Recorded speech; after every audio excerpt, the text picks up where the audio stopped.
well, look at that. Emma, look at that. Dhaka টেস্টে নাহিদ রানার আগুন ঝরা বোলিং, দেশের মাঠে পাকিস্তানের বিপক্ষে প্রথম জয় বাংলাদেশের।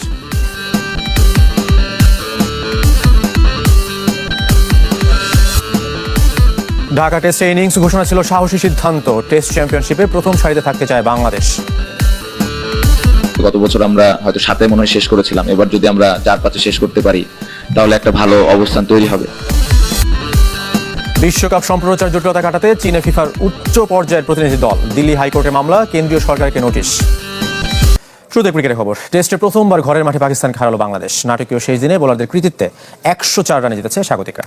সবার মাঝে আলাদা নাহিদ রানা। চাপা এক্সপ্রেসের দ্বিতীয় ফাইফারে বিপর্যস্ত সফরকারীরা। বাংলাদেশের কাছে হ্যাট্রিক পরাজয় মেনে নিতে বাধ্য হলো পাকিস্তান। শেষ দিন 16 উইকেটের পতন হয়েছে। 268 রানের টার্গেটে 163 রানে অল আউট শান মাসুদের দল। নাহিদ রানার অবিশ্বাস্য রিভার্স সুইংয়ে বোকা বনে গেলেন মোহাম্মদ রিজওয়ান। পেছনে ফিরে তাকাতেই রাজ্যের হতাশা, আর আকাশমানে দুহাত তুলে উদযাপন নাহিদ রানার। পাকিস্তানের 7ম উইকেট হলেও ডাগআউটে বসে বিজয়ের হাসি শন টেইটার।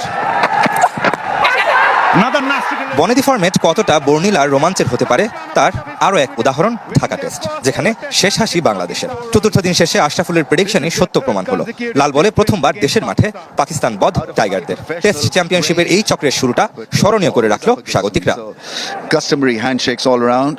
বদলে যাওয়া মিরপুরের উইকেটে স্পিনারদের সাথে পাল্লা দিয়েছেন পেসাররা। নেতৃত্বে নাহিদ রানা। ষষ্ঠ উইকেটে প্রতিরোধ করার চেষ্টায় ছিলেন সৌদ শাকিল, রিজওয়ান। শাকিলকে ফিরিয়ে ব্রেক থ্রু চাপাই এক্সপ্রেসের। রিজওয়ানের পাশাপাশি শান মাসুদ, নোমান আলী আর মোহাম্মদ আব্বাসের উইকেট নিয়ে দ্বিতীয় ফাইফার নাহিদের। ওয়েস্ট ইন্ডিজের পর পাকিস্তানের বিপক্ষে শেষ 11 রানে 5 উইকেট হারিয়েছে সফরকারীরা। যদিও শুরুটা করেছিলেন তাসকিন। ইমামুল হককে বিদায়ের পর সালমান আখার হন্তারকও ঢাকা এক্সপ্রেস।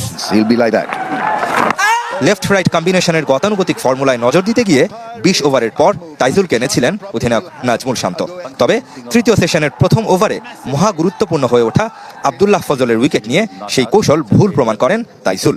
অভিষেক টেস্টে 2 ইনিংসেই 50 রান করা পঞ্চম পাকিস্তানি আব্দুল্লাহ ফজল। এর আগে 3 উইকেটে 152 রান নিয়ে ব্যাট করতে নেমে ইনিংস বড় করতে পারেননি মুশফিকুর রহিম, লিটন দাসরা। ওয়ানডে মেজাজে খেলে দলের লিড বড় করার চেষ্টায় ছিলেন মেহেদী মিরাজ। আর অধিনায়ক নাজমুল শান্ত 13 রানের জন্য বঞ্চিত হয়েছেন ব্যাক টু ব্যাক সেঞ্চুরি থেকে। তারপরও 268 রানের টার্গেট দিন শেষে যথেষ্ট। জয়ের চ্যালেঞ্জ নেওয়ার সাহসী সিদ্ধান্তের জন্য বাহবা পেতেই পারেন অধিনায়ক। রেদওয়ান শুয়েব, চ্যানেল 24, ঢাকা। এদিকে জয়ের লক্ষ্য নিয়ে শেষ দিন খেলতে নেমেছিল বাংলাদেশ, দাবি নাজমুল হোসেন শান্তর। পরিসংখ্যানে এখন বাংলাদেশের সফলতম অধিনায়ক তিনি। তবে আগামী টেস্ট দল গড়ার পথে এগিয়ে যেতে চান ধীর পায়ে, দৃপ্ত পদক্ষেপে। সব থেকে আমার মনে হয় যে আমরা যে ডিক্লেয়ারটা করেছি এটা অনেক বড় ডিসিশন ছিল, যেটা নরমালি আমাদের টিম কখনো করে না এইভাবে। সেই সিদ্ধান্তকে সঠিক প্রমাণ করেছেন বোলাররা, বিশেষ করে পেসারদের অবদান সবচেয়ে বেশি। 2024-এ পাকিস্তানের ছোট্ট এক স্পেলে 4 উইকেট। সে বছরই ওয়েস্ট ইন্ডিজে 5 রানের পর হোম অফ ক্রিকেটে আরও একবার ম্যাচ জয়ী বোলিং। নাহিদের পাশাপাশি জয় কৃতিত্ব তাসকিনকেও দিচ্ছেন নাজমুল শান্ত। না, নাহিদের কথা বলার আগে আমি একটু তাসকিনের কথা বলবো। আসলে তাসকিন স্টার্টটা দিয়েছিল। রানার আমরা জানি যে ও কত স্পেশাল এবং কত জোরে বল করে, এবং তার সাথে স্কিলটা স্লোলি ডেভেলপ হচ্ছে। সো অনেক এনজয় করেছে, এবং অপোনেন্ট যেভাবে ভয় পাচ্ছিল ওর এগেইনস্টে, এটা দেখতে অবশ্যই ভালো লাগে। ক্রিকেটারদের বদলে যাওয়া মানসিকতা, টেস্ট মেজাজের সঙ্গে মানিয়ে নেওয়া, এগুলোই জয়ের চেষ্টায় সাধুবাদ পেতে পারে। রেজাল্টের জন্য পঞ্চম দিনে খেলতে নামা তারই প্রমাণ। আজকে সকাল থেকে আমাদের একটা মেসেজ ছিল যে আমরা খেলাটা জেতার জন্য খেলবো, সিচুয়েশন যেরকমই থাক। টি ব্রেকেও কোচ ওই মেসেজটাই দিয়েছে, এবং আমরা সবাই ওই বিশ্বাসটা নিয়ে ঢুকেছিলাম যে এখান থেকে আমরা খেলাটা জিতবো, এবং যদি না জিততে পারি মাসুদের। টি ব্রেক পর্যন্ত ম্যাচ আমাদের হাতেই ছিল। আমরা ভুল সময়ে উইকেট হারিয়েছি। শেষ সেশনে ব্যাটাররা পরিস্থিতি বুঝে খেলতে পারেনি। দায়টা নিজের কাঁধেই নিচ্ছি। অধিনায়ক হিসেবে শান মাসুদের যেখানে 15 টেস্টে 11তম হার, নাজমুল শান্ত। বাংলাদেশের আগের সফলতম অধিনায়ক মুশফিকুর রহিম 7 ম্যাচ জিততে নেতৃত্ব দিয়েছেন 34টিতে। তবুও মাটিতে পা রাখছেন শান্ত। এগুতে চান ধীর পায়ে, ইস্পাত কঠিন মনোবলে। গত বছর আমরা হয়তো 7-এ মনে হয় শেষ করেছিলাম, এবার যদি আমরা 4-5-এ শেষ করতে পারি তাহলে একটা ভালো অবস্থান তৈরি হবে। আমার মনে হয় স্লোলি যদি এভাবে আমরা আগাতে থাকি, একটা সময় সবাই হয়তো জানবে যে আমরা এখন ভালো টেস্ট ক্রিকেট খেলি। বাট এখনই এত দূরে যেতে চাই না, অনেক ইমপ্রুভমেন্টের জায়গা আছে। পরের লক্ষ্য সিলেট টেস্ট, যেখানে জয় পরাজয় ছাপিয়ে চালকের আসনে বসতে পারে বৃষ্টি। রেদওয়ান শুয়েব, চ্যানেল 24, ঢাকা। পাকিস্তানের বিপক্ষে দ্বিতীয় ও শেষ টেস্টের জন্য 15 সদস্যের অপরিবর্তিত দল ঘোষণা বাংলাদেশের। সিরিজ নির্ধারণী ম্যাচ খেলতে কাল সিলেট যাবে দল। 16 মে শুরু হবে ম্যাচটি।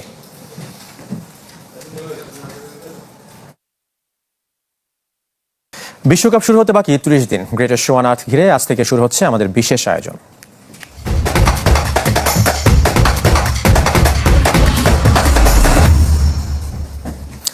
ভারত আর চীনের বিশ্বকাপ সম্প্রচার জটিলতা নিয়ে চিন্তিত ফিফা সভাপতি জিয়ান্নি ইনফান্তিনো। ভারতে বিশ্বকাপ সম্প্রচার সত্ত্ব বিক্রি ইস্যু আদালত পর্যন্ত গড়িয়েছে। আর সমস্যা সমাধানে ইতোমধ্যে ফিফার উচ্চ পর্যায়ের প্রতিনিধি দল গিয়েছে চীনে। বাংলাদেশেও এখনো কাটেনি ফুটবল বিশ্বকাপ দেখা নিয়ে শঙ্কা। বাংলাদেশ, ভারত, চীন বিশ্বের 3 ভাগের 1 ভাগ। জনসংখ্যার বিচারেও পৃথিবীর বিরাট এক অংশ। অথচ বিশ্বকাপ ব্ল্যাকআউটের শঙ্কায় এই অঞ্চল। আর তাতেই নড়ে চড়ে বসেছে ফিফা। ব্রিটিশ সংবাদ মাধ্যম গার্ডিয়ানের খবর, সম্প্রচার সত্ত্ব বিক্রি নিয়ে জটিলতা কাটাতে চীনের বেইজিংয়ে উচ্চ পর্যায়ের প্রতিনিধি দল পাঠিয়েছে ফিফা। এদিকে ভারতে বিশ্বকাপ সত্ত্ব বিক্রি ইস্যু গড়িয়েছে আদালতে, যাতে দূরদর্শন এবং ডিডি স্পোর্টসের মতো ফ্রি টু এয়ার প্ল্যাটফর্মে বিশ্বকাপের ম্যাচ দেখানো যায়, সেই দাবিতে দিল্লি হাইকোর্টে মামলা দায়ের হয়েছে। সেই মামলায় কেন্দ্রীয় সরকার এবং প্রসার ভারতীকে নোটিশ পাঠিয়েছে হাইকোর্ট। 3 দেশেই সত্ত্ব বিক্রি না হওয়ার পেছনে উচ্চমূল্য, সময়ের তারতম্য, কম বিজ্ঞাপন প্রচারকে কারণ হিসেবে বলছে টিভি চ্যানেলগুলো। তবে এই কারণকে শুধুই অজুহাত বলছেন এএফসি নির্বাহী কমিটির সদস্য সাজি প্রভাকরণ, যিনি কিনা একসময় ছিলেন অল ইন্ডিয়া ফুটবল অ্যাসোসিয়েশনের সাধারণ সম্পাদক। দেখুন, সময়ের ব্যবধান অজুহাত মাত্র। চ্যাম্পিয়ন্স লিগ আর বিশ্বকাপ শুরু হওয়ার সময় একই রকম। এমন নয় যে ভারতের ফ্যানরা আগে মধ্যরাতে বিশ্বকাপ দেখেনি। তবে শেষ পর্যন্ত বিশ্বকাপহীন থাকবে এশিয়ার এত বড় অঞ্চল, সেটা বিশ্বাস করা কঠিন। আগামী কয়েক সপ্তাহের মধ্যেই আসতে পারে সমাধান। শফিউদ্দিন শাওন, চ্যানেল 24। এদিকে বিশ্বকাপের ঠিক 1 মাস আগে বদলে গেল কুরাসাওয়ের হেড কোচ। পদত্যাগ করেছেন ফ্রেড রুটেন। তার জায়গায় দায়িত্ব নিচ্ছেন প্রথমবারের মতো এই ক্যারিবিয়ান দ্বীপকে বিশ্ব আসরের মঞ্চে নিয়ে যাওয়া ডিক অ্যাডভোকেট। মেয়ের অসুস্থতার জন্য ফেব্রুয়ারিতে পদত্যাগ করেছিলেন 78 বছর বয়সী এই কোচ। সেই অ্যাডভোকেটকেই আবারও হেড কোচ নিয়োগ করেছে কুরাসাও ফুটবল ফেডারেশন। বিশ্বকাপ ইতিহাসে তিনি হতে যাচ্ছেন সবচেয়ে বেশি বয়সী কোচ।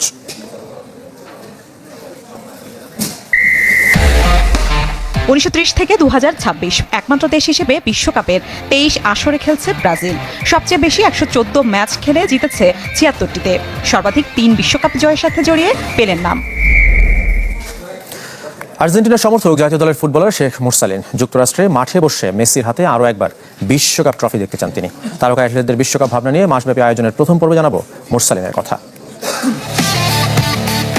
আমি ছোট থেকে আর্জেন্টিনা করি, আমার ফ্যামিলি সবাই আর্জেন্টিনা করে, তো ওই সুবাদে আর্জেন্টিনা করা। আমি মিস করি যখন একদম ছোট ছিলাম, তখন আমার গ্রামে সবার সাথে খেলা দেখা হতো, তো ওই টাইমটা মিস করি। লাস্ট ওয়ার্ল্ড কাপটা দেখতে পারিনি ফ্যামিলির সাথে বা এলাকার মানুষের সাথে, তো আমি এটা খুব মিস করি। আমার এলাকার মানুষদের সাথে আমি ছোটবেলায় ওয়ার্ল্ড কাপ দেখতাম, তো ইনশাল্লাহ যদি এবার সুযোগ হয় এবার যে দেখি। প্ল্যান বলতে এবার ইচ্ছা আছে একটা ম্যাচ দেখার, তো চেষ্টা করতেছি, যদি সুযোগ হয় ইনশাল্লাহ দেখার ইচ্ছা আছে। আর বাকিগুলো তো দেশে দেখা হবে ইনশাল্লাহ। ইউএসএটা বাট এখনো জানি না পাবো কিনা, বাট লেটস সি। হয়, যেহেতু আর্জেন্টিনার সাপোর্ট করি, অবশ্যই যাবো আর্জেন্টিনা আবার চ্যাম্পিয়ন।